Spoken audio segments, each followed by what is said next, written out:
Hi friend, మీకు ఈ video నచ్చినట్లయితే లైక్ చేయండి, సబ్స్క్రైబ్ చేయండి. కార్తీక్ బెడ్ మీద నించొని లేచి అటు ఇటు నడుస్తూ ఉంటాడు.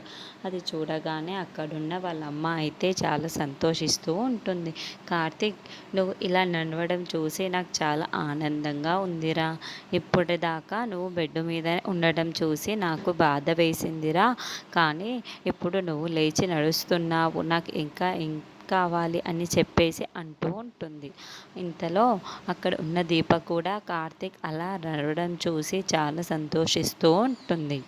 ఇంతలో అక్కడున్న కార్తీక్ వాళ్ళ అమ్మ అయితే ఈరోజు హాస్పిటల్కి వెళ్ళాలి కదా, సమయానికి నాన్న కూడా లేడు, ఇప్పుడు నేను ఎవరు తీసుకెళ్తారు అని జోష్నని పిలవమంటావా అని చెప్పేసి అడుగుతుంటుంది.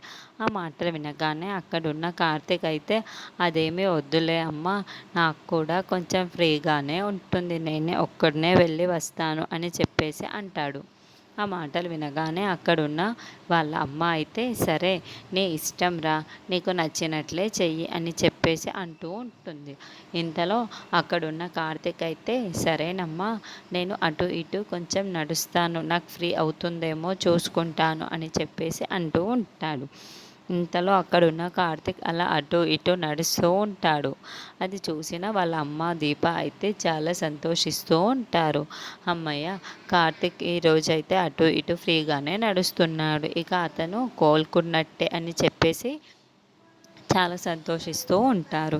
ఇంతలో అక్కడున్న వాళ్ళ అమ్మ కూడా అలా నడవడం చూసి హమ్మయ్య, నా కొడుకు ఇంకా నడుస్తున్నాడు, నాకు అదే చాలు, ఇప్పటిదాకా ఎంత బెంక పెట్టుకున్నానో కానీ ఇప్పుడు నా నడవడం చూసి నాకు చాలా ఆనందంగా ఉంది అని చెప్పేసి అనుకుంటూ ఉంటుంది.